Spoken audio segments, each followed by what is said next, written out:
उम्मीद करता हूं सभी दोस्त सभी साथी अच्छे होंगे और आप लोग बढ़िया से अपनी तैयारी जो है वो कर रहे होंगे।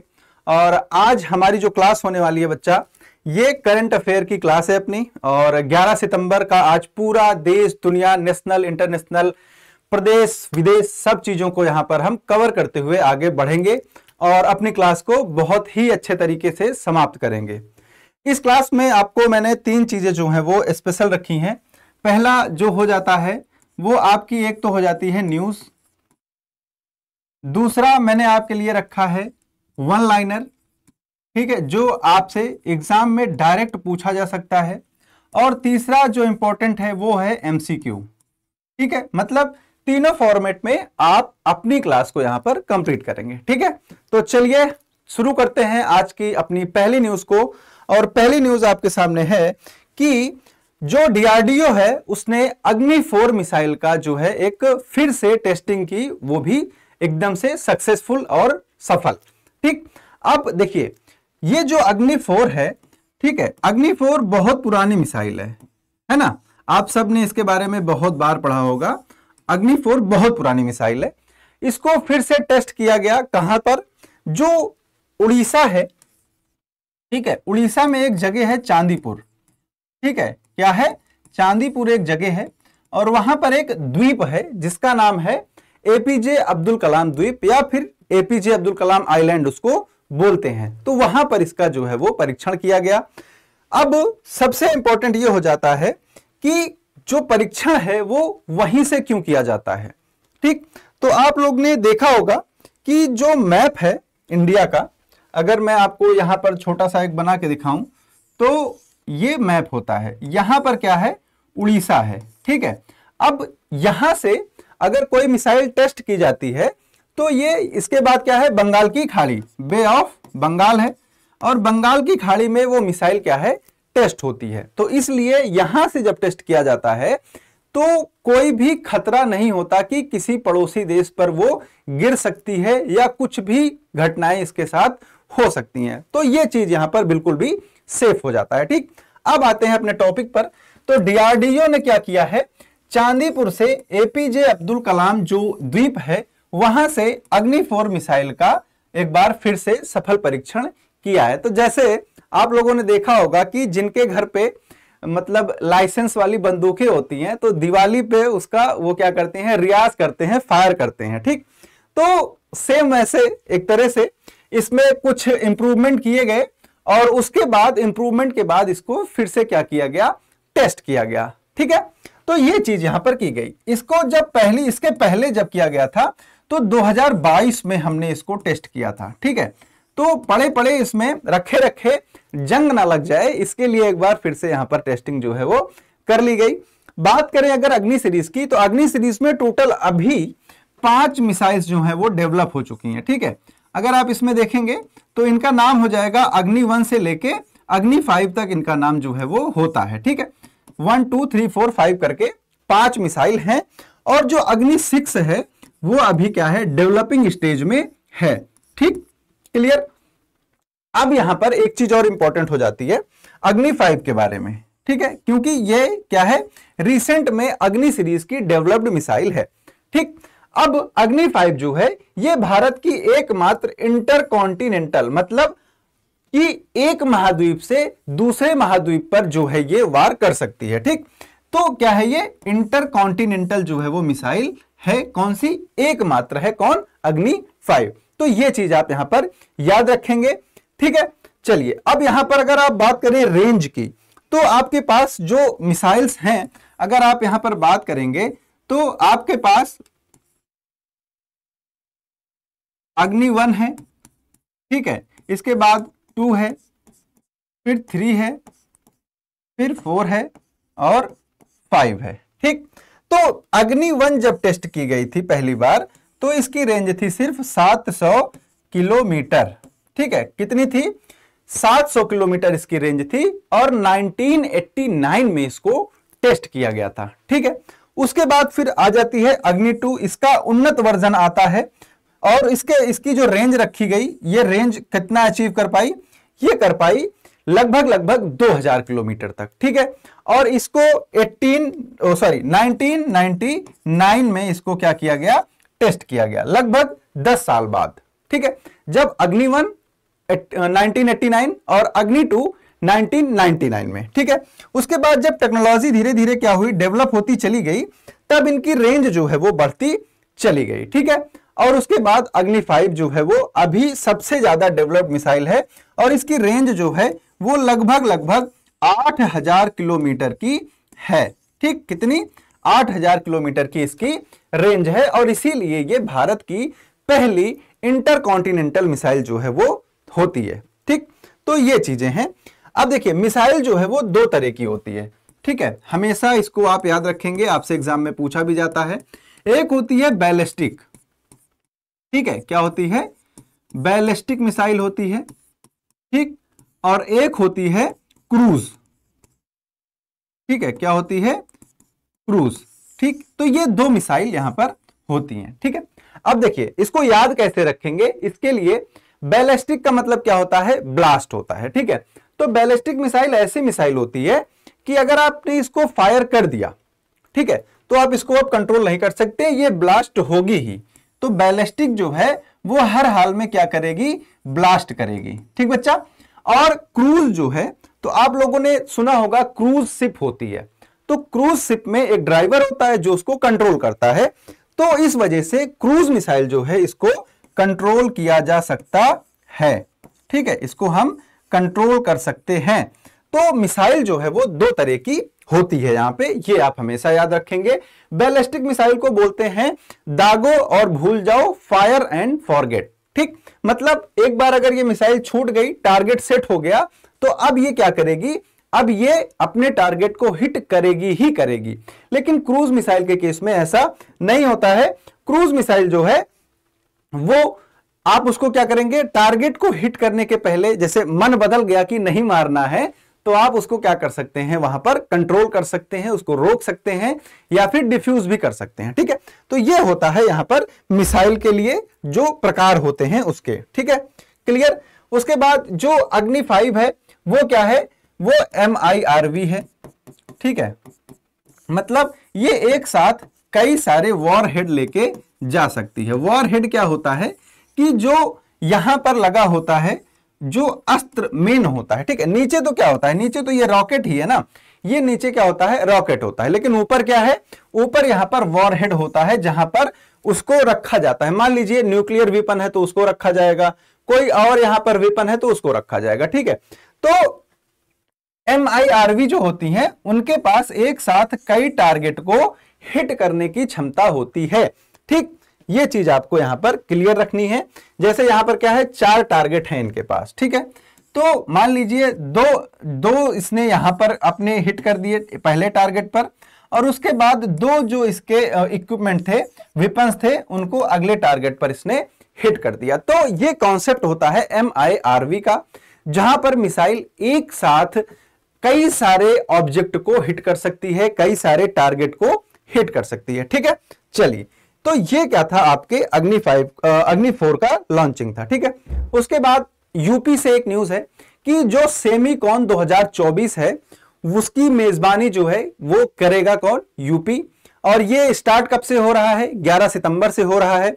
उद्घाटन कौन करेगा, तो उद्घाटन के लिए हमारे PM साहब हैं, मोदी जी इसका उद्घाटन करेंगे, ठीक है। होगा कहां पर, तो आपको पता है कि जो एक्सपो मार्ट है, ठीक है, क्या है, एक्सपो मार्ट है, ये कहां पर है, ग्रेटर नोएडा में स्थित है। और ग्रेटर नोएडा में ही फिर क्या किया जाएगा, इसका उद्घाटन किया जाएगा। और 11 सितंबर से ये शुरू हो चुका है, ठीक है।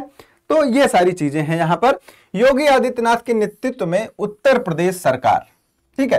तो यूपी में ये किया जा रहा है कब से, 11 से 13 सितंबर, ठीक।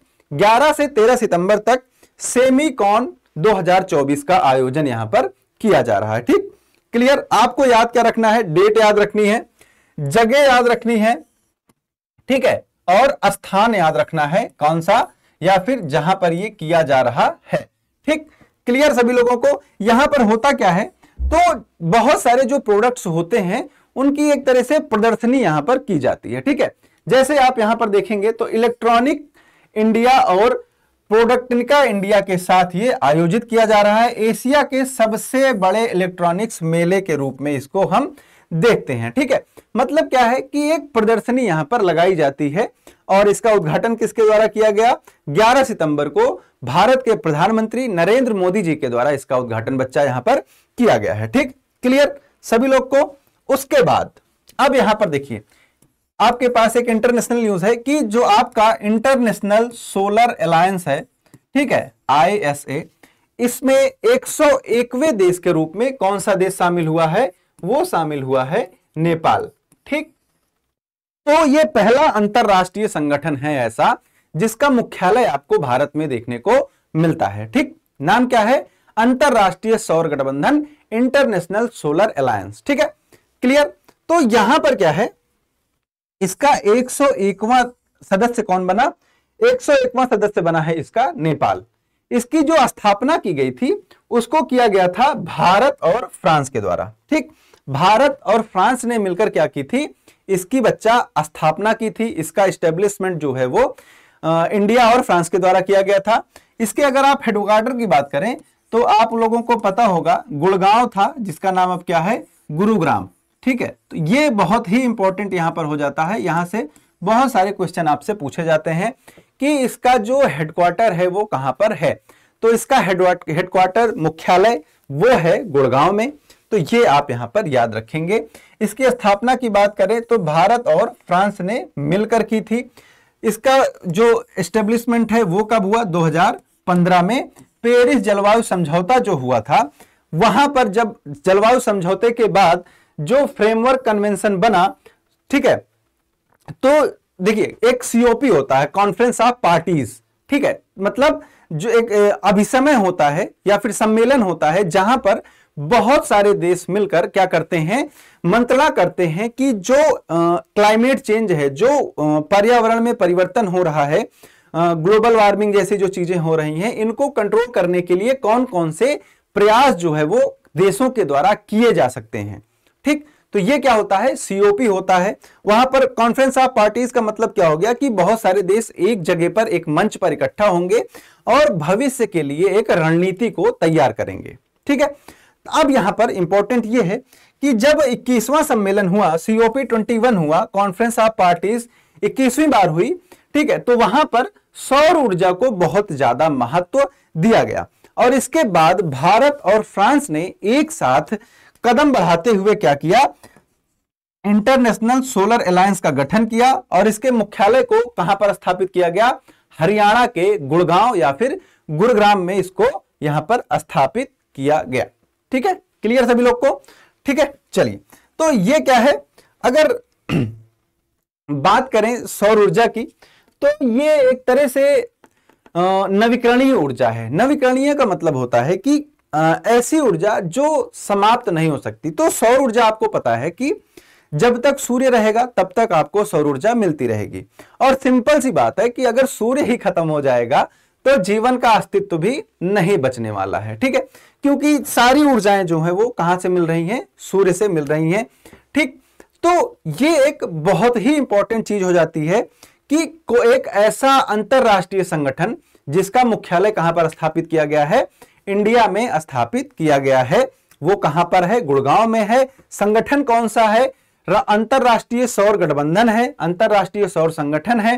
ठीक, शुरू किसने किया था? तो शुरू इसको भारत और फ्रांस ने मिलकर किया था। कब? 2015 में। ठीक है, पूरी समरी समझ में आई होगी। इसके बाद एक सैन्य अभ्यास है जिसका नाम ही है युद्ध अभ्यास। ठीक है, आप लोग बहुत सारा युद्ध अभ्यास पढ़ते हैं अलग अलग नाम से, जैसे गरुण हो गया, वरुण शक्ति हो गया, डस्टेलिक हो गया, काजिंद हो गया, मित्र शक्ति हो गया। तो इन सबको आप पढ़ते हैं तो क्या पढ़ते हैं कि संयुक्त युद्ध अभ्यास हुआ ये चीज। ठीक है, लेकिन यहां पर क्या है कि इसका नाम ही युद्ध अभ्यास है। ठीक, तो अब ये हो किसके किसके बीच में रहा है? तो ये बच्चा है USA और इंडिया। ठीक है, USA और इंडिया मतलब यानी कि अमेरिका और भारत के बीच में इसका आयोजन यहां पर किया जा रहा है। दोनों ने मिलकर इसको आयोजित किया है। ठीक, कहां पर? महाजन फील्ड फायरिंग रेंज में। ठीक है, कहां पर? ये कहां पर पड़ जाएगा आपका? राजस्थान में। ठीक है, कहां पर है ये? राजस्थान में। ठीक, होगा कब से कब तक? तो 9 से 22 सितंबर 2024 तक। देखिए युद्ध अभ्यास से आपसे एक ही दो चीज पूछता है। पहली चीज आपसे ये पूछ लेता है ये स्थान हुआ कहां पर, ठीक है, क्लियर। दूसरी चीज ये आपसे पूछ सकते हैं, दूसरी चीज ये हो जाती है कि सम्मिलित देश कौन से हैं, ठीक है। बस आपसे कभी भी डेट नहीं पूछता, सम्मिलित राष्ट्र कौन कौन से हैं या फिर देश, यही दो चीज आपसे बच्चा पूछी जाती है कि कौन कौन से देश हैं और कहां पर ये आयोजित किया गया, होस्ट कौन सी कंट्री ने किया, ठीक है, क्लियर। तो इसको आयोजित किया गया, शुरू कब से है ये 2004 से है, और भारत और अमेरिका के द्वारा बारी बारी से, मतलब अल्टरनेट, जैसे इस बार इंडिया ने इसको होस्ट किया तो अगली बार इसको अमेरिका होस्ट करेगा, फिर उसके बाद 2026 में फिर से इंडिया होस्ट करेगा, तो ये अल्टरनेट जो है वो चलता रहता है, ठीक है। चलिए अब देखिए कुछ और एक्सरसाइज हैं आपके लिए, जैसे ऑस्ट्रेलिया के साथ भारत की कौन कौन सी एक्सरसाइज यहां पर होती है, ठीक है। तो ऑस्ट्रेलिया के साथ अगर आप देखेंगे तो एक है आपकी ऑस्ट्रा हिंद, एक है ऑक्सिंडेक्स और एक है पिच ब्लैक, ठीक है। ये तीन एक्सरसाइज किसके साथ होती है? ऑस्ट्रेलिया के साथ होती है। उसके बाद अगर आप देखेंगे तो बांग्लादेश के साथ कौन सी होती है? संप्रीति, संवेदना, इन बीएन बिलाट, इन बीएन एसएफ और इन बीएन कॉर्पेट। अगर आपको इन बीएन अगर मिल रहा है, ठीक है, क्या मिल रहा है? इन बीएन, तो ये किसके साथ है? एन, देखिए ये मतलब होता है इंडिया बांग्ला, ठीक है। तो ये सिंपल सा मतलब है कि इंडिया और बांग्लादेश। तो यहां पर आपको इसको याद करने में दिक्कत नहीं होगी।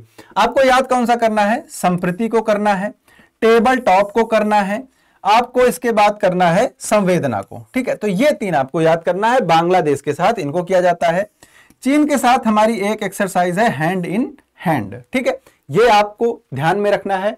उसके बाद मिस्र के साथ है साइक्लोन, फिर उसके साथ यहां पर इंपॉर्टेंट हो जाता है फ्रांस, ठीक है, इसको आप याद रखते हुए चलेंगे। शक्ति, वरुण और गरुण, ठीक। अब देखिए कंफ्यूजिंग क्या है कि इंडोनेशिया के साथ गरुण शक्ति किया जाता है, ठीक, और सिर्फ गरुण जो है ये फ्रांस के साथ किया जाता है। और जो कंफ्यूजन क्रिएट होगी आपको, या फिर एग्जामिनर जब प्रश्न पूछेगा तो वो यहां पर आपको क्या करेगा? फंसाएगा। तो ये चीज हमेशा क्लियर रखनी है गरुण शक्ति और गरुड़ के बीच में। फिर इजराइल के साथ हमारा एक है ब्लू फ्लैग, ठीक है, इसको ऐसे याद रख लेना कि जो इजराइल का फ्लैग है ना उसका कलर ही ब्लू है, ठीक। तो ये आपको हमेशा याद रहेगा, ठीक है। उसके बाद जापान के साथ है धर्म गार्जियन और जीमैक्स, ठीक है, ये दो हैं, ये जापान के साथ हैं। कजाकिस्तान वाला बहुत आसान है, काजिंद, ठीक है, इसका मतलब क्या है? ये काज होता है और ये होता है आईएनडी, तो काजिंद मतलब कजाकिस्तान और इंडिया। उसके बाद किर्गिस्तान के साथ होता है खंजर नाम का युद्ध अभ्यास। तो इसको आप, ये जो टेबल है इसको अच्छे से याद कर लेंगे। उसके बाद मालदीव के साथ है एक्वेरियन और एकथा। मंगोलिया के साथ है नोमेडिक एलिफेंट, ठीक है, ये इंपॉर्टेंट है मंगोलिया वाला, इसको भी आप याद रखेंगे बच्चा। फिर उसके बाद नेपाल के साथ आपका एक है सूर्य किरण, ठीक है, इसको आप यहां पर याद रखेंगे। रसिया के साथ है इंद्र और अवि इंद्र, ये दोनों आप याद रखेंगे। उसके बाद श्रीलंका के साथ जो है इसको याद रखेंगे मित्र शक्ति, ये इंपॉर्टेंट है मित्र शक्ति, अभी ये हाल ही में संपन्न हुआ है।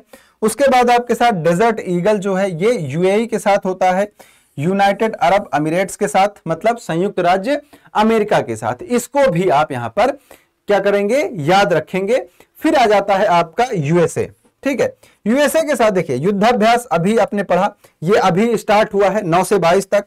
फिर वज्र प्रहार, फिर स्पीटिंग कोबरा, फिर संगम, फिर उसके बाद रेड फ्लैग, फिर उसके बाद कॉप इंडिया, ठीक है, ये है। और लास्ट में एक इंपॉर्टेंट है उज्बेकिस्तान के साथ आपका जो है वो डस्टलिक जो एक एक्सरसाइज है, इसको यहां पर कंडक्ट किया जाता है।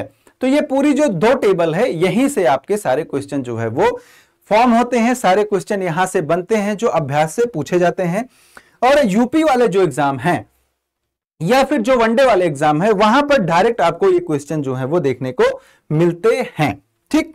अब इसके बाद अगला टॉपिक है, ये थोड़ा सा इंपॉर्टेंट है इकोनॉमी के लिए। कि जो जीएसटी है उसके जो 54वीं बैठक है, 54th जो उसका सिटिंग था, उसको कंडक्ट किया गया और उसकी अध्यक्षता कौन करता है? तो आपको पता है कि उसकी अध्यक्षता कौन करेंगे? वित्त मंत्री करेंगे। तो वित्त मंत्री कौन है? निर्मला सीतारमण है। और निर्मला सीतारमण ने इसकी क्या की? अध्यक्षता की।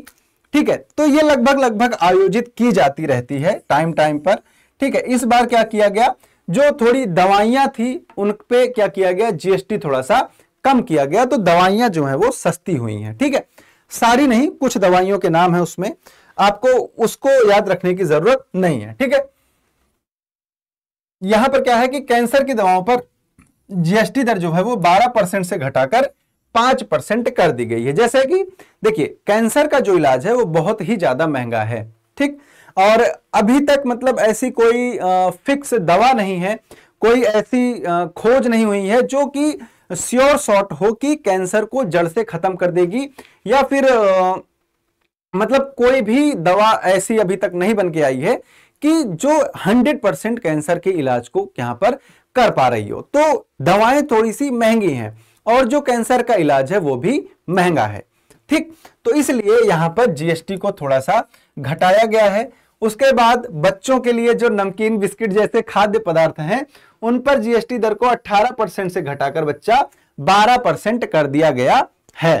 ठीक, तो ये चीजें आपसे यहां पर नहीं पूछी जाने वाली हैं। देखिए, पूछा क्या जाएगा कि जीएसटी कौन से संविधान संशोधन से आया था? ठीक है, पहला। ठीक, दूसरा पूछेगा जीएसटी सबसे पहले कहां पर आया था? ठीक है, तो जीएसटी जो है, आप सबको यह चीज पता होनी चाहिए कि जीएसटी जो है वो 101वें संविधान संशोधन से आया था, और सबसे पहले जो देश था वो देश था बच्चा फ्रांस। ठीक, कौन सा देश था? फ्रांस ऐसा देश था जो सबसे पहले जीएसटी को लाया। अब यहां पर इंपॉर्टेंट यह हो जाता है कि जीएसटी आई ही क्यों। ठीक है, तो अब यहां पर ध्यान से देखिएगा कि देखिए, पहले यहां पर आपको टैक्सेशन समझने की थोड़ी सी जरूरत है। ठीक है, कर जो है पहले जो था दो प्रकार का था, एक था प्रत्यक्ष कर, ठीक है, और एक होता है क्या? अप्रत्यक्ष कर, जिसको हम कभी कभी क्या बोलते हैं? डायरेक्ट टैक्स और इनडायरेक्ट टैक्स। ठीक, अब प्रत्यक्ष कर और अप्रत्यक्ष कर में लोगों को क्या था कि अलग अलग तरह के कर देने पड़ते थे। जैसे यहां पर आपका था आयकर। ठीक है, आयकर में क्या था? इनकम टैक्स थी, मतलब जो आपकी आय है उससे एक सीमा होती है। जैसे इस बार क्या है? इस बार 7 लाख की सीमा रखी गई है। ठीक है, तो अगर 7 लाख से ज्यादा है तो इनकम टैक्स पड़ेगा। तो ये क्या होता है? आयकर होता है। ये किस में आता है? प्रत्यक्ष कर में आता है। इसी तरह अप्रत्यक्ष कर में सेवा कर आ जाता है आपका, सर्विस टैक्स। ठीक है, क्या आ जाएगा? सर्विस टैक्स, सेवा कर। ठीक, तो बहुत सारा कॉम्प्लिकेशन था टैक्सेस को लेके कि कलेक्शन कौन करेगा, स्टेट करेगी या सेंट्रल गवर्नमेंट करेगी, फिर उसका डिस्ट्रीब्यूशन कैसे होगा, और जो टैक्सेस थे ना, इनकी जो दर थी, मतलब जो इनका रेट था वो बहुत ही अलग अलग था। ठीक, अलग अलग होने के कारण क्या होता था कि इसको डिस्ट्रीब्यूट करने में बहुत सारी दिक्कतें आती थी। क्लियर? अब इसीलिए क्या किया गया? भारतीय संविधान में 101वां संशोधन किया गया और उसके बाद सभी टैक्सेस को मर्ज करके क्या कर दिया गया? एक टैक्स बनाया गया जिसका नाम रखा गया वस्तु एवं सेवा कर, अर्थात जीएसटी। ठीक है, तो ये चीज यहां पर आपको समझ में आई होगी। अब जीएसटी में 4 प्रकार की दर है। ठीक है, तो उसको कभी अगर इकोनॉमी पढ़ेंगे तो उसमें पूरा टैक्सेशन जो है वो हम क्लियर करेंगे। ठीक, चलिए, तो ये चीज यहां पर थी। ठीक है, अब देखिए, भारत में वस्तुओं और बिक्री के लिए 101वें संशोधन अधिनियम के रूप में पारित किया गया था। 1 जुलाई 2017 से जीएसटी भारत में लागू हुआ था। ठीक है, तो ये चीज आप यहां पर याद रख सकते हैं। और जो जीएसटी काउंसिल होती है ठीक है, वो कहां है? अनुच्छेद 279A के तहत इसको बनाया गया है। जीएसटी काउंसिल की बैठक फ्रिक्वेंटली होती ही रहती है और अभी तक इसमें पेट्रोलियम को शामिल नहीं किया गया है, ये आप याद रखेंगे। आपसे ये पूछा जा सकता है, तो पेट्रोलियम इसमें शामिल नहीं है। ठीक, क्लियर। चलिए आगे चलते हैं। अगला क्या है कि रोनाल्डो 900 गोल करने वाले पहले फुटबॉलर बन चुके हैं। तो अभी कुछ टाइम पहले आप लोगों ने इनकी न्यूज देखी थी, यूट्यूब वाला, कि लगभग जब इन्होंने क्या किया था, यूट्यूब पर अपनी एंट्री मारी और एंट्री के साथ रिकॉर्ड भी बना दिया। ठीक है, रिकॉर्ड कैसे बनाया कि इन्होंने चैनल किया अपना लॉन्च, और जब यूट्यूब चैनल इन्होंने लॉन्च किया तो वहां पर लगभग आधे घंटे के अंदर इनको सिल्वर और गोल्ड बटन, और 6 घंटे के अंदर अंदर इनको डायमंड बटन जो है वो मिल गई थी। ठीक है, और 24 घंटे के अंदर अंदर यूट्यूब ने सारी बटन इनके घर पे पहुंचा भी दी थी, और 24 घंटे के अंदर ही इन्होंने उसके अनबॉक्सिंग की वीडियो भी अपने चैनल पे अपलोड कर दी थी। ठीक है, तो ये होता है भाई जलवा जो रोनाल्डो का है। ठीक है, और दूसरा जलवा ये है कि 900 गोल करने वाले ये पहले फुटबॉलर जो है वो बन चुके हैं विश्व के। ठीक है, इनकी जो कंपटीशन है इनका वो लियोनेल मेसी से है, लेकिन जो इन्होंने अचीव किया वो लियोनेल मेसी से पहले कर लिया है। ठीक है, तो हाल ही में ये क्या है, कहां से, देखिए दो चीज होता है, एक होता है इंटरनेशनल मैच। ठीक है, तो ये जो इंटरनेशनल मैच खेलते हैं वो खेलते हैं पुर्तगाल से। ठीक है, कहां से, पुर्तगाल से। और जो इनका क्लब है इस टाइम पर, ठीक है, कौन सा है क्लब है, वो कहां का है, वो है दुबई का। ठीक है, तो इनका क्लब अलग है और इंटरनेशनल मैच किस देश के लिए खेलते हैं, पुर्तगाल के लिए खेलते हैं। ठीक है, तो पुर्तगाल के फुटबॉलर हैं ये, और इन्होंने अपना 900वां गोल जो है वो कर लिया है, और ऐसा करने वाले ये पहले फुटबॉलर बन गए हैं। ये चीज आप याद रखिएगा, थोड़ा सा ये इंपॉर्टेंट है। ठीक है, उसके बाद है कौन, लियोनेल मेसी, इन्होंने 838 गोल किए हैं। उसके बाद एक इंपॉर्टेंट है पेले। ठीक है, ये 757 गोल कर चुके हैं, लेकिन ये क्या है बेटा, रिटायर हो गए हैं, तो इनको ज्यादा नहीं पूछा जाएगा। आप इन दोनों लोग को यहां पर याद रखेंगे, क्योंकि जो फुटबॉल का कंपटीशन है वो यहीं पर है। ठीक है, क्लियर। भारतीय फुटबॉलर हैं एक सुनील छेत्री। ठीक है, कौन है, सुनील छेत्री, ये भारतीय फुटबॉल टीम के कप्तान भी थे। अब इन्होंने क्या किया है, संन्यास ले लिया है, तो इनको भी आप यहां पर याद रखेंगे। ठीक है, चलिए ये क्लियर हो गया। चलो आगे बढ़ते हैं। अगली न्यूज है कि फ्रांस में जो प्रधानमंत्री का पद होता है वो रिक्त हो चुका था। जो वहां पर गैब्रियल अटल थे उन्होंने अपने पद से इस्तीफा दे दिया था, और उसके बाद अब यहां पर इमैनुअल मैक्रोन जो वहां के राष्ट्रपति हैं, उन्होंने मिशेल बार्नियर को क्या किया है, पीएम नियुक्त किया है। ये है बेटा मिशेल बार्नियर, इनको नियुक्त किया गया फ्रांस का नया प्रधानमंत्री। और ये जो है इंपॉर्टेंट इसलिए है क्योंकि जब ब्रेक्सिट का एक कॉन्सेप्ट था, ठीक है, आप लोगों को पता है कि यूरोप के सारे देश मिलकर एक संघ बनाए हैं जिसका नाम है यूरोपीय संघ या फिर यूरोपियन यूनियन। ठीक है, इसका नाम आप सब लोगों ने सुना होगा। तो यूरोपियन यूनियन में क्या था, ब्रिटेन भी था। ठीक है, कौन था, ब्रिटेन भी था। लेकिन फिर ब्रिटेन जो है वो 2016 से 2020 के बीच में काफी बवाल होता है, और 2020 के आसपास ऑफिशियली लिखित रूप में ब्रिटेन जो है वो एग्जिट हो जाता है, कहां से, यूरोपियन यूनियन से। और ब्रिटेन का एग्जिट होना ही क्या बोला जाता है, ब्रेक्सिट इसको बोला जाता है। ठीक, तो ब्रेक्सिट जब हुआ तो यूरोपीय संघ के ये क्या थे, वार्ताकार थे। ठीक है, यहां पर आपको क्या दिखेगा, ये ब्रेक्सिट वार्ताकार रहे हैं। ठीक, अब इसमें क्या हुआ था, जो ब्रिटेन की 52% पॉपुलेशन है, जो जनता है, उसने क्या किया था, यूरोपियन यूनियन से अलग होने के लिए वोट किया था यहां पर। ठीक, तो ये चीज यहां पर इंपॉर्टेंट हो जाती है कि ब्रेक्सिट का जो कॉन्सेप्ट है वो कहां से आया। ठीक है, अब यहां पर आते हैं अपनी न्यूज पर। तो राष्ट्रपति इमैनुअल मैक्रोन के कार्यकाल ने किसको बनाया, मिशेल बार्नियर को यहां का पीएम जो है वो नियुक्त किया गया है। फ्रांस के लिए इंपॉर्टेंट यह है कि अभी हाल ही में क्या हुआ, अभी हाल ही में यहां पर क्या लागू किया गया, हाल ही में यहां पे पेरिस ओलंपिक जो है वो कंप्लीट हुआ। ठीक है, क्या हुआ, पेरिस ओलंपिक जो है वो कंप्लीट हुआ है। ठीक है, सभी लोगों को यह चीज समझ में आई। चलिए आगे चलें, अगले न्यूज पर चलते हैं।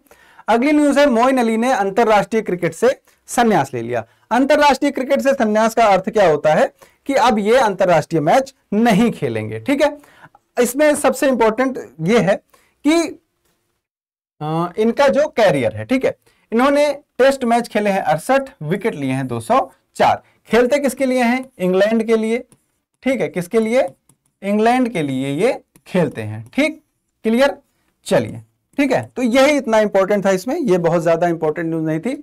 उसके बाद ये भी है कि अरुण गोयल क्रोएशिया में भारत के राजदूत नियुक्त किए गए हैं। तो ये भी वन लाइनर है, आपको बस नाम याद रखना है और देश यहां पर याद रखना है। ठीक है, उसके बाद आप यहां पर देखेंगे तो ये क्रोएशिया है, ये यूरोप का क्या है?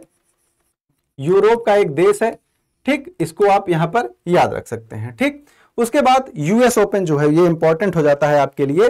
यूएस ओपन 2024 मेल और फीमेल ये दोनों इवेंट जो हैं ये कंप्लीट हो चुके हैं। तो एरिना सबालेंका जो हैं इन्होंने जीता यूएस ओपन का फीमेल और जेनर ने जीता है मेल कैटेगरी में। ठीक है, तो दोनों लोग यहां पर जीत चुके हैं अपना अपना खिताब। ठीक, अब देखिए सिंपल सी बात है कि आप विनर का नाम याद रखेंगे, सबसे इंपॉर्टेंट ये है। तो महिला वर्ग में एरिना सबालेंका को आप यहां पर याद रखेंगे। ये 26 वर्षीय हैं और पहली बार ये यूएस ओपन अपना जीती हैं। ठीक है, इनका टोटल अगर आप देखेंगे तो ये 5वां ग्रैंड स्लैम टाइटल है। और अगर आप वहीं पर देखेंगे कि जैनिक सिनर का, तो जैनिक सिनर इन्होंने क्या किया है? इन्होंने यूएस मेंस 2024 का मेल्स टाइटल जो है वो जीता है। यूएस ओपन जीतने वाले इटली के पहले मेल प्लेयर हैं। फीमेल कौन थी? फ्लाविया थी, जिन्होंने यूएस ओपन इनके पहले जीता था। ठीक है, चलिए, तो ये भी यहां पर आपको क्लियर हो गया होगा। अब आते हैं अपने वन लाइनर पे। वन लाइनर इसमें क्या है? कुछ चीजें हैं। देखिए, केंद्र सरकार ने सर्वोच्च न्यायालय में सरकार के पक्ष के लिए कितने अतिरिक्त सॉलिसिटर जनरल की नियुक्ति का प्रस्ताव दिया? तो 6। ठीक है, सॉलिसिटर जनरल जो होते हैं ये सरकार का प्रतिनिधित्व करते हैं कहां पर? न्यायालयों में। ठीक है, उसके बाद संसदीय राजभाषा समिति का अध्यक्ष किसको नियुक्त किया गया? तो अमित शाह जी को नियुक्त किया गया है। ये निर्विरोध जो है वो चुने गए हैं। फिर उसके बाद मत्स्य किसान समृद्धि सह योजना का शुभारंभ किसके द्वारा यहां पर किया गया? तो यह किया गया राजीव रंजन सिंह के द्वारा। उसके बाद नई दिल्ली में अनुसंधान नेशनल रिसर्च फाउंडेशन की उद्घाटन गवर्निंग बोर्ड बैठक की अध्यक्षता किसने की? तो इसको किया है हमारे प्रधानमंत्री नरेंद्र मोदी जी ने। उसके बाद आपके पास जो न्यूज है कि पेरिस ओलंपिक जो हुआ था, पैरा ओलंपिक, ठीक है, जहां पर भारत ने कितने मेडल जीते? 29 मेडल टोटल जीते हैं। इसमें फ्लैग बियरर किसको बनाया गया? ध्वजवाहक किसको बनाया गया? तो प्रीति पाल और हरविंदर सिंह। प्रीति पाल यहां पर इंपॉर्टेंट है, इन्होंने 2 ब्रॉन्ज मेडल जीते हैं ओलंपिक पैरा ओलंपिक में। ठीक है, उसके बाद नागरिक उड्डयन पर दूसरे एशिया प्रशांत मंत्री स्तरीय सम्मेलन की मेजबानी कौन सा देश करेगा? तो आपका भारत ये मेजबानी करने वाला है। उसके बाद अखिल भारतीय आयुर्विज्ञान संस्थान एम्स ने किस शहर में एक तंबाकू निवारण क्लिनिक का उद्घाटन किया? तो वो बच्चा किया है नई दिल्ली में। ठीक है, उसके बाद 54वीं जीएसटी काउंसिल बैठक में कैंसर पे कितने % की छूट दी गई दवाओं पर? तो उस पर क्या दर का नई दर क्या है? 5% कर दी गई है। पहले कितनी थी? 18 से 12% थी। ठीक है, तो ये हो जाता है आपका वन लाइनर। अब आते हैं अपने एमसीक्यू पे। पहला क्वेश्चन आपके पास है कि 54वीं जीएसटी काउंसिल की बैठक में कैंसर की दवाओं पर जीएसटी दर को घटाकर कितना कर दिया गया है? तो करेक्ट आंसर आपका हो जाएगा ऑप्शन डी। और उसके बाद अगले क्वेश्चन पर चलते हैं। हाल ही में संसदीय राजभाषा समिति का जो अध्यक्ष है वो किसको चुना गया? तो वो चुना गया है जो भारत के सहकारिता और गृह मंत्री हैं अमित शाह जी को यहां पर चुना गया है। उसके बाद आपके पास है प्रधानमंत्री मत्स्य किसान समृद्धि सह योजना का शुभारंभ किसने किया? ये आपके लिए यहां पर होमवर्क है, इसको आप कमेंट बॉक्स में बताएंगे। और उसके बाद हम चलेंगे अपने अगले क्वेश्चन पर। अगला क्वेश्चन आपके पास है कि अखिल भारतीय आयुर्विज्ञान संस्थान यानी कि एम्स ने एक तंबाकू निवारण क्लिनिक का उद्घाटन कहां पर किया? यह किया गया है बेटा नई दिल्ली में। लास्ट क्वेश्चन आपके सामने है कि पेरिस पैरा ओलंपिक 2024 के समापन समारोह में फ्लैग बियरर किसको बनाया गया है? तो इसमें बनाया गया था हरविंदर सिंह और प्रीति पाल को। तो ये आपका यहां पर सही हो जाता है। और इसी के साथ आज का सेशन भी आपका यहां पर समाप्त हो जाता है। सेशन कैसा लगा है कमेंट करके जरूर बताएंगे, और जो भी लोग यहां तक जुड़े थे उनको बहुत बहुत धन्यवाद। मिलते हैं अपने अगले सेशन में, तब तक के लिए आप सभी लोगों को प्यार भरा नमस्कार। जय हिंद, जय भारत।